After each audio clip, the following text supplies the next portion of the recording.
Hello, everyone. It is late. It is a weeknight, so I'm going to stay up past my bedtime and play Dark Souls. Like a real professional adult. Alright. It's been a minute since I've recorded. Just thanks to the pace of life. I guess this is what happens as you approach 30. Your time starts to get sucked away into real life things. All of a sudden you don't have hours upon hours every night to sink into your favorite video games. But then the breaks. So I am currently trying to get my bearings back here. Paid a visit to the Painted World in our last session. And because of that, we discovered the bastard daughter of a scaleless dragon and a godly princess. And we took pity on her. Decided not to disturb her repose in the Painted World. It is a calm and gentle place. Not for us, but at least for her. We are not so cast off as she might be. But yeah, to kind of round out our whole Anor Londo experience, I want to show you one more thing here. We got a charmer ahead. If you may realize, I had attempted to access this before we had initiated spooky mode in Anor Londo. There's a statue of Gwyn here that is now gone. The illusion has been dispelled. And so now, I don't think, yeah, if you actually get here after getting the Dark Moon Seance Ring, but without killing the illusion of Guinevere, you can join the Dark Moon Cult, which will let you become a blade of the Dark Moon and serve Gwendolyn. And basically you become a blue phantom like you do when you fight Knight Lautrec in the single player mode. And you can do that and help other people deal with invaders in their own game. I don't know how much that goes on now, but that was the intent when the game first came out. So, but yeah, I would be remiss if we did not at least pay a visit to Gwendolyn. He's not going to be very happy with us, but, you know, maybe we can have a conversation. Heretic. First thou offendeth the Godmother, and now thou see fit to trample upon the tomb of the great Lord. I am the Dark Sun, Gwendolyn. Let the atonement for thy felonies commence.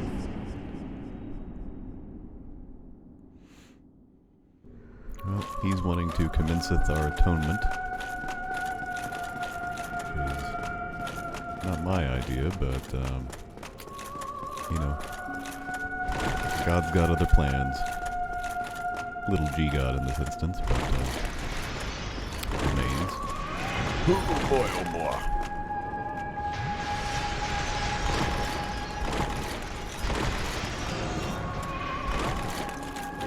His deal is he will run away every time you get near him. And so we've got a nigh endless hallway to chase him through here. Oh boy.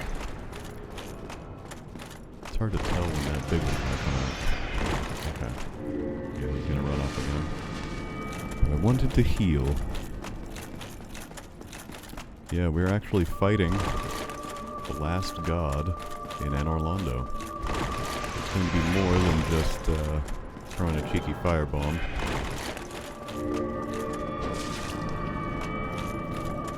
Since we have a bit of a slower weapon, a bit of a slower build, we have to chase him down this hall.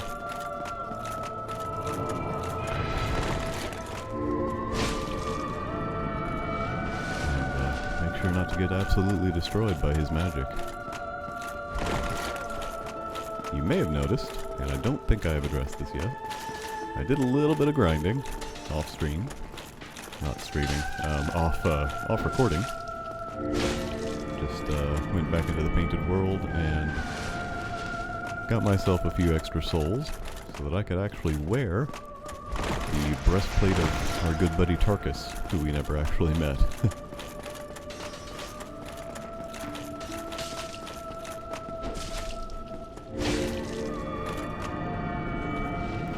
So yeah, we're actually wearing his armor, at least the top half of it.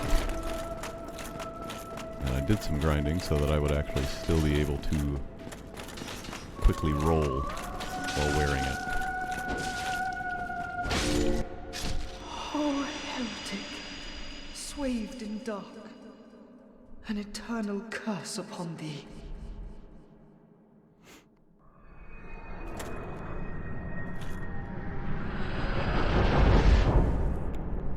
So unfortunately, we were unable to reason with Gwendolyn, and had to defeat him.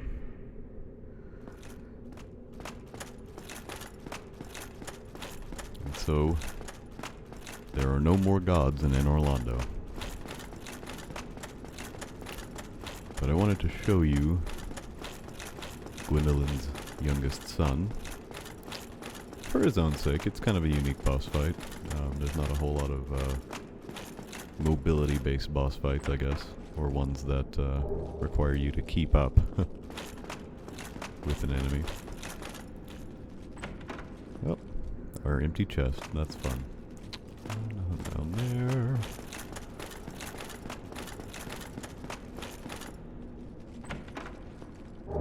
Ah, the brass set.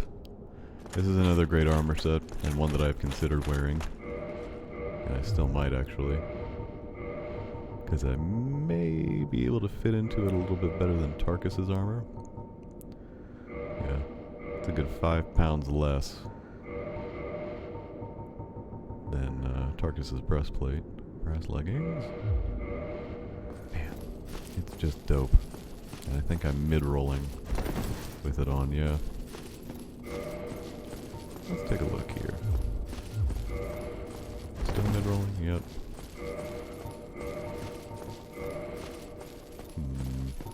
The trouble is, it's hard to wear part of the brass armor set because there's not a whole lot that really blends with it. You know what I'm saying? Since we are all about the fashion. Although this does. I know I just got the Tarkus set on. But I actually only had the breastplate on, so I think for a little bit I might pal around here in the brass set for a while. It is just fashionable. I'll probably go back to Tarkus at some point. But yeah, that actually, I believe, concludes a lot of our business here in Anor Londo. Yeah, as you can see, I bumped up endurance to 40, so that I can actually wear any of this armor. And still be able to function somewhat. I'm approaching the threshold for strength as well. It's going to stop giving me a whole lot more bonuses if I go much further up with it. So I probably won't go above 40, but I'm going to bump my vitality up a little bit and actually do a dexterity. And I'll probably start pumping a little bit more into vitality and dexterity going forward, just because it's actually going to get me more bonuses for strength than just going solely strength, as you can see. My right weapon 1 isn't going up with just 1 point, but here, got 4 more points of weapon damage, which feels nice, so start balancing the build out a little bit from here. But yeah, there are more Easter eggs to come with our Lord Gwendolyn, which is why I wanted to show you guys him. He may or may not be referenced later on in the series, so I'd like to give some context for who and what he is. He's actually raised as a girl, according to the lore. I forget exactly where you find that out, but he's raised as a girl because of his affinity to the moon. So it's kind of got a binary sun and moon, male and female. thing going on in its in this world's history. Trying to decide where to go next here too.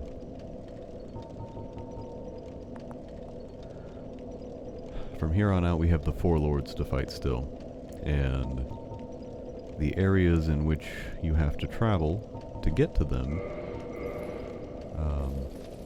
there's a lot to it. It's probably going to be making a bit of a a few stabs into each area little by little. I don't think I'm going to completely clear one area and move on to the next one, because there are some items, some goodies, some Easter eggs that I'm going to want to hit that I don't want to get too far past before where they happen.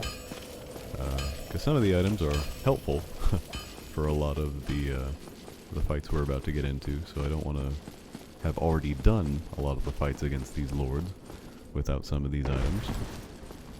And some things are just kind of cool. I've decided I want to try something I have not done before, which is to get kind of a super secret special cutscene before a boss fight coming out. And that will require me to have completed the DLC of this game before I get to it. So I'm going to do the first part here of setting up the DLC area.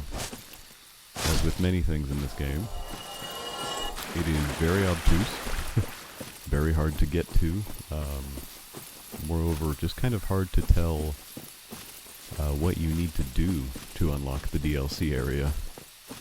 But luckily, it is something I've done before, so we're just going to meet all the requirements, bit by bit. It will come together over time. But the first part of it requires revisiting Darkroot here. You may recall there's a little bit of an area I did not explore, and that was because I was not quite ready for it.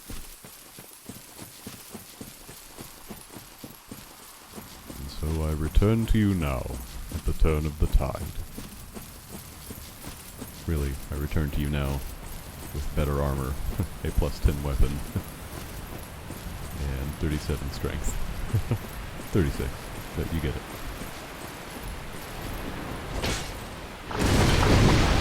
We got these golden boys here, and they're still pretty stout. But more importantly, we've got this Hydra here in the background, who is killing off the golem boys for us.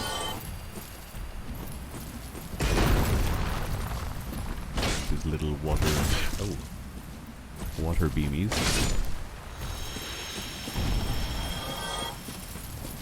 Does not mean the Hydra and I are friends, though. Just the opposite, in fact, because I'm going to cut all of its heads off. Oh!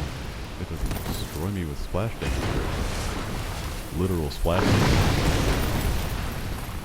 Luckily, it does hurt the golems too. And the trees block these things. Very many of them.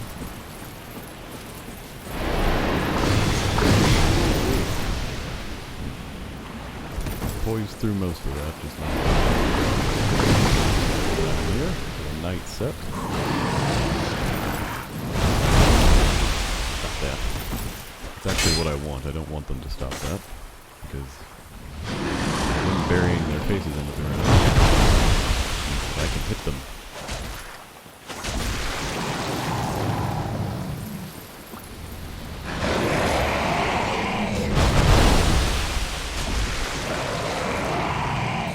Doesn't take a ton. They'll share a health bar and completely block out your screen, so it's hard to tell. Sometimes you get lucky, get a good hit in on one or two.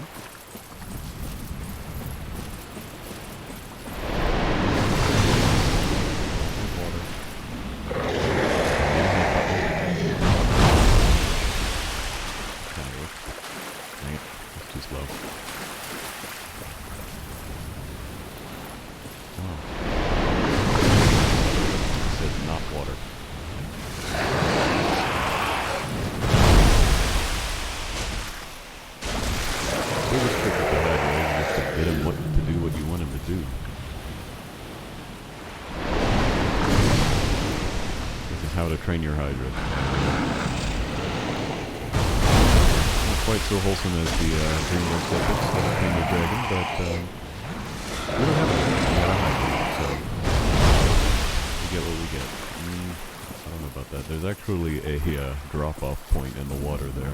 I don't want to because I don't want to fall forever. Oh, come on. That was a hit. I hit something there. I didn't actually.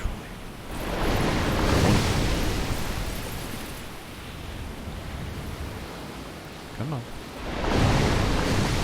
You know what I want.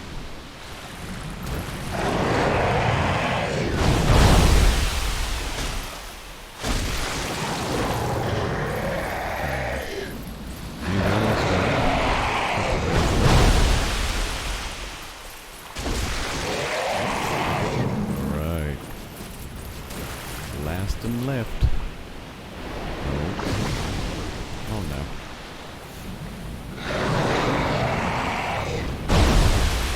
And this is the dumb one. I think he will always go that direction. Oh boy. Yeah, and I can barely tell where the drop off is.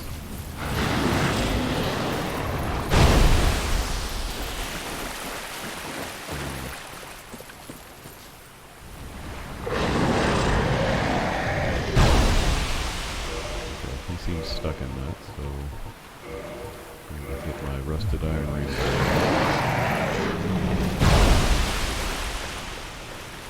In the water. There's that drop off right there. Oh man, come on. Well, just waiting for him to select the right part of real estate. I don't think he's going to.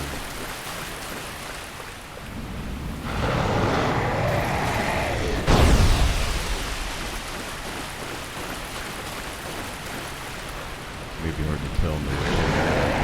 The lead right here. I'm having to really pay attention. Really screw up my vision here though. Oh, come on. And I whiffed.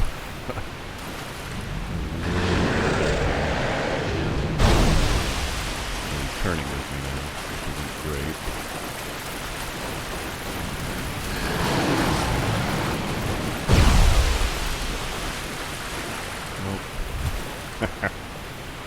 Good professional level Dark Souls gameplay here, folks. Hey, you got him. Alright.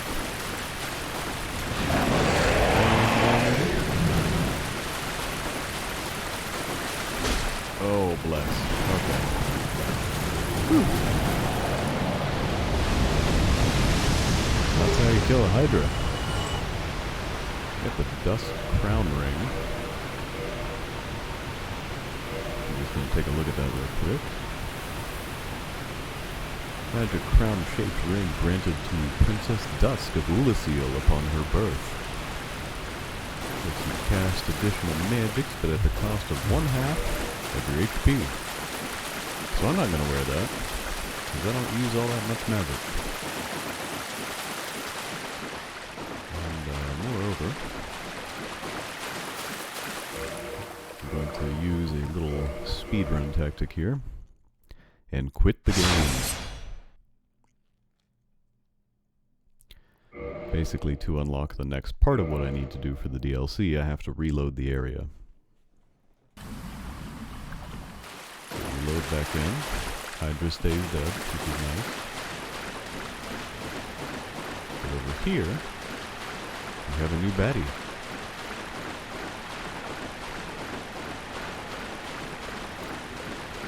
This is a golden golem, or a goldlum, if you will. You don't have to. But he is stronger and beefier than his blue counterparts. But claymores work pretty much just as well on him. Moreover, he had a girl trapped inside him. So, 'tis thou who rescueth me. Most gracious, I am deeply obliged. I am Dusk of Ulasil. I cometh from an age long before thine. I cannot stay here for long, so before I disappear, allow me to ask one thing. My home, Ulasil, is the home of ancient sorceries. My hope is to pass this profound knowledge to thee with thine approval. Would this be of assistance to thee? Well, she wants to teach me magic. My heartfelt thanks. I am pleased beyond words. Then I shout, engrave my signature. If thou art in need, pray summon me from my signature. Seems that my time is done. May the great flames guide thee. So dusk is from a time long before ours, in a kingdom called Ulasil. It's a funny little touch that I may have just noticed. There are people in Dark Souls in the present age who say things such as, may the flames guide thee, and things like that. I guess in her time, they said, may the great flames guide thee, which I don't think is a mistake, or a coincidence, or just a little afterthought piece of dialogue. I think the may the great flames guide thee is an intentional little inclusion there, and moreover an intentional omission from present day conversations with NPCs to say that maybe there was a time when the flames, the first flames, burned a little brighter than they do now. It's an interesting tidbit. And I thought that we can maybe table until, maybe until Dark Souls 3. I do intend to actually run through the whole trilogy of Dark Souls games if I can. I've actually started a playthrough of 2 to kind of reacquaint myself with it, refamiliarize myself with the world. Because it has been a little bit since I played that one, even though it was the first Dark Souls game I played. And while I do think that it is probably my least favorite Souls game, it does hold a very special place in my heart as my first. You never forget your first.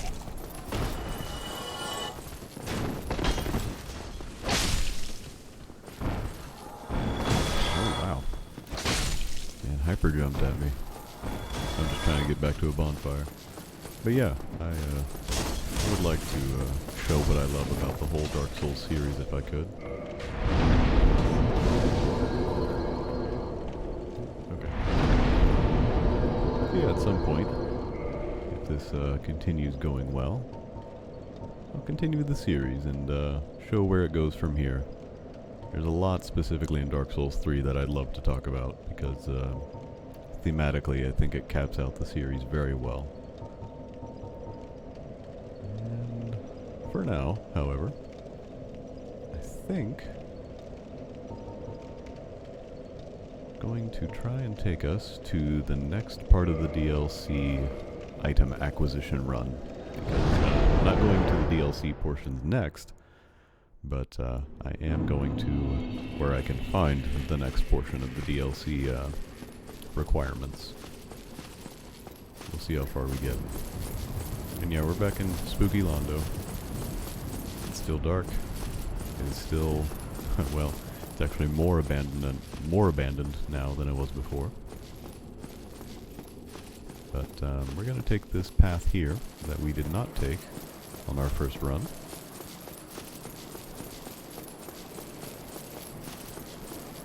Because up here, you can see the tower, indicating that there is more to do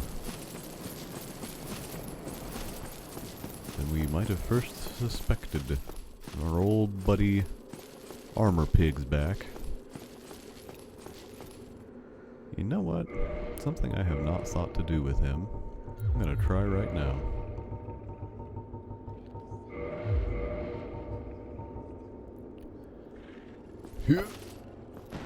Good arm.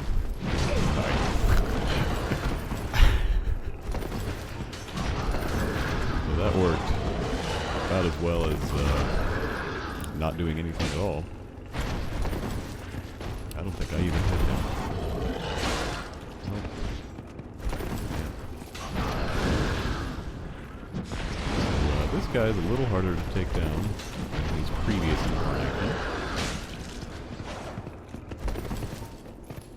He does tend to rubber band very quickly. You can abuse some magic if you feel the need.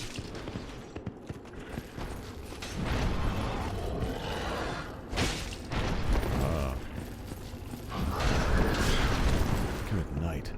Oh, don't you charge me again. Okay. Yeah. He's essentially here to just keep people out, which, this sign won't work on me because I can't read. Got the helmet, which is nice. But, unfortunately, there is more hallway to go here.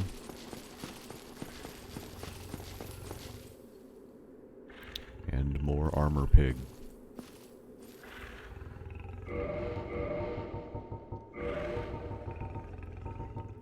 Trying to see what other kinds of items might help us here.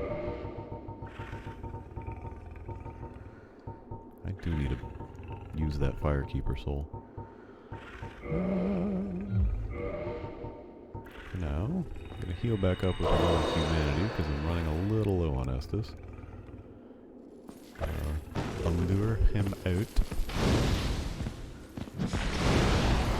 And then set him on fire.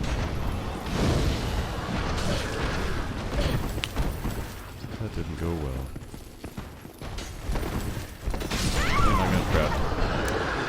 I got trapped in a pillar.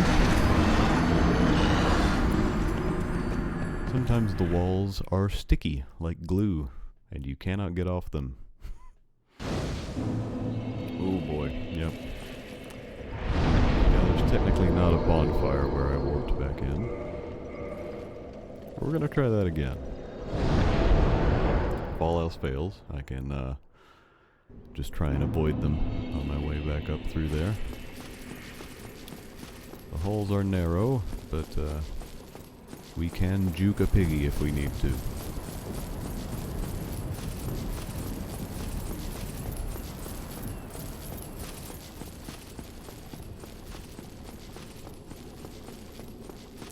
Just a little run back here. It's at least fairly uneventful. Don't have to worry about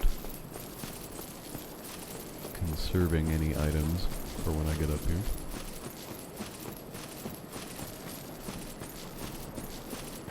It would be nice if I had a few more Chaos Fireballs.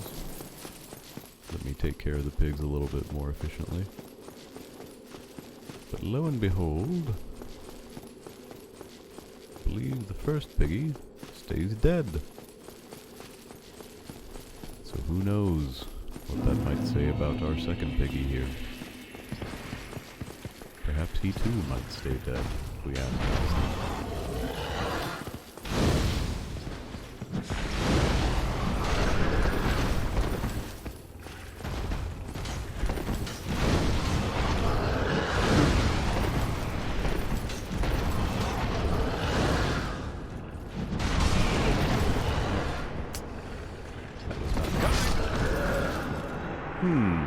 That was not the direction I rolled. Let it be known.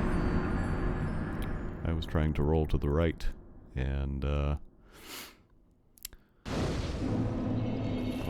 brass buddy here rolled to the left. I don't believe it is opposite day, so that was disappointing. Oh, and by the way, I probably come off as pretty chill throughout most of this Dark Souls run. And most of that is due to the fact that I know this game pretty well. I feel pretty capable of taking on most things in this game without a whole lot of stress or panic going on. And I feel similarly about Dark Souls 2 and 3, but through my test playthrough so far in 2, I can tell already that that playthrough is going to be a little bit more well-seasoned, you might say.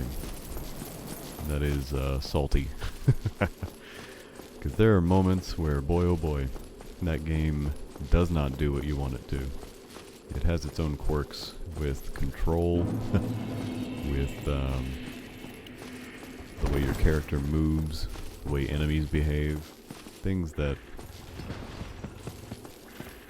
sometimes are just different from this first game, and sometimes are objectively worse.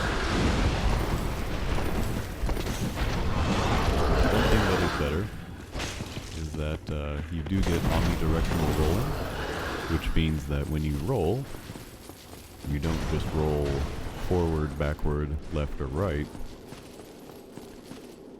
You are actually able to roll whatever direction your controller is pointing when you try to roll.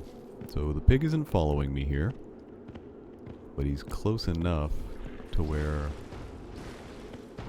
I'm not able to activate the bonfire, which is annoying. But bonfire did trap him there. If I'm not mistaken, he can't get up here. I don't think he can get on this contraption, but we'll see in a moment.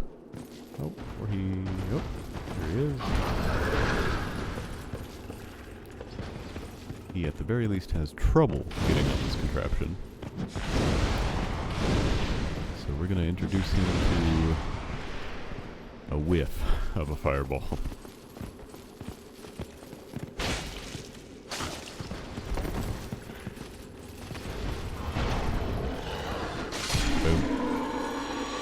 Alright. Third time's a charm. Ah. Sweet, sweet lit bonfire.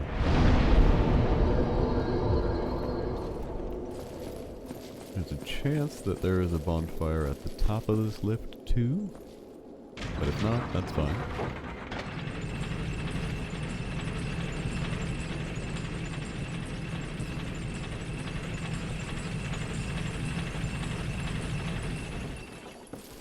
No, there's not. There's definitely not. Because there are Goonies up here.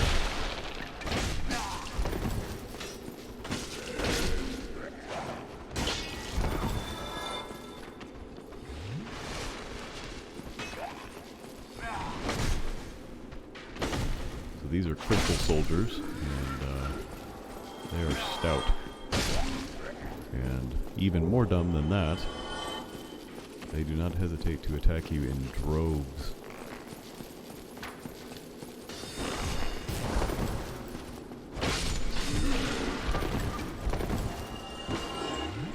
And if you're silly enough to get caught in a corner, that can be very bad for you.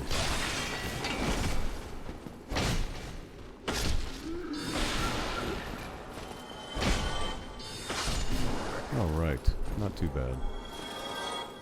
There's a golem here who's just minding his own business, so we are of course going to go bother him.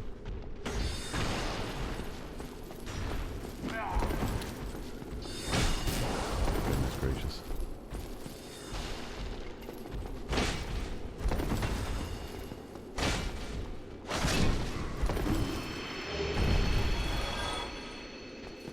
Now I wasn't looking, so I don't know if that was already the item I needed.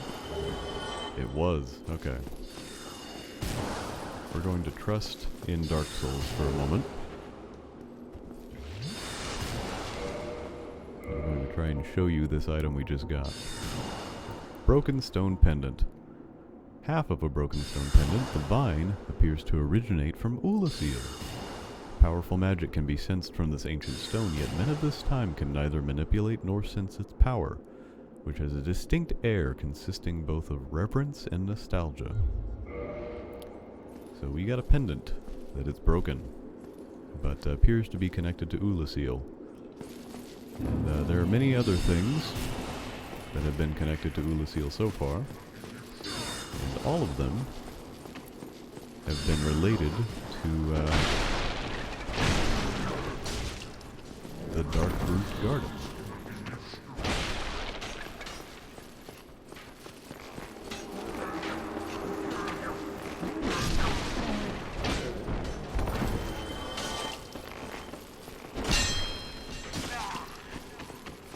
This is not grand, so I'm just going to get out of here. There are way too many soldiers, excuse me, for me to try to take on. So I'm just not gonna. There are a few items down there, but it is more important right now that we head this way. Because there is a very important person that we have to meet.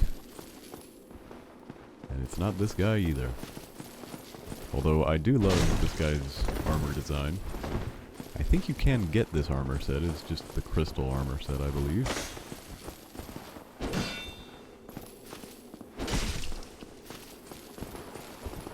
But yeah, he's kind of your last big boy defense here. And for no reason at all, I'm going to put on this ring of sacrifice. Just looking to be fashionable. And then up here, gather a little more titanite. I might start upgrading some armor sets here soon too. You can do that as well as weapons. I just haven't yet because armor is usually pretty good on its own merit in this game and doesn't require a ton of upgrading. But weapons do, so I've prioritized those. Anyway, we're gonna traverse some white light. Oh, and it's Seath! Maybe he'll be happy with us that we did not kill his daughter. Maybe not.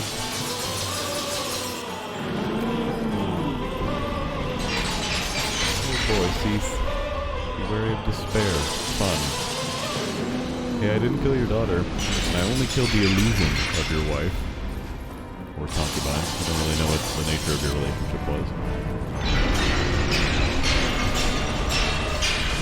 You may notice that I cannot get to Seath.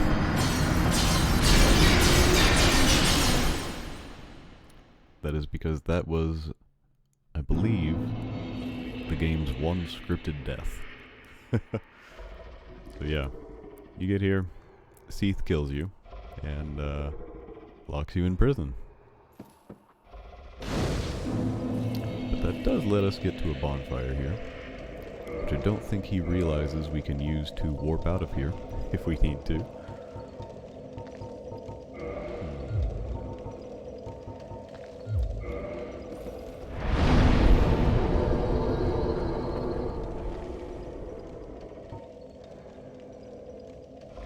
I think for now I might, let's see,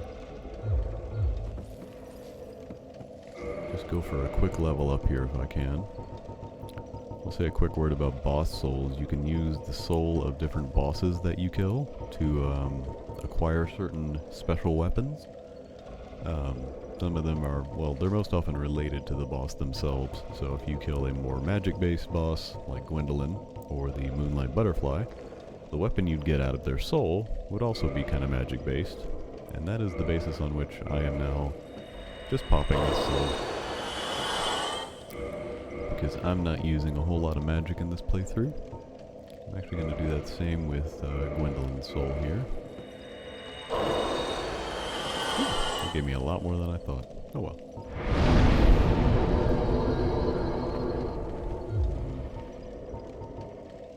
Yeah, we're gonna bump that dex up to 12. So yeah, we have had the misfortune of being captured by Seath. We have our Serpent Man guard here. Nice to see them again. But yeah, we are now a captive in Seath Fortress. So we might take a break here for now, but might explore a little bit more of this before heading down further depths of DLC territory. Again, that's DLC is pretty late game content, but I'm wanting to get through it so that I can see kind of a special Easter egg moment in the game that I actually haven't seen yet. So this is for me, I suppose. At least the order in which I'm playing these is for me. So, but I appreciate anybody following along, watching with me, and I'll see you in the next video where we probably explore a little bit more of Seath's fortress here, see if we can get out of prison. Maybe bribe the guard with something. But yeah, either way, see you next time.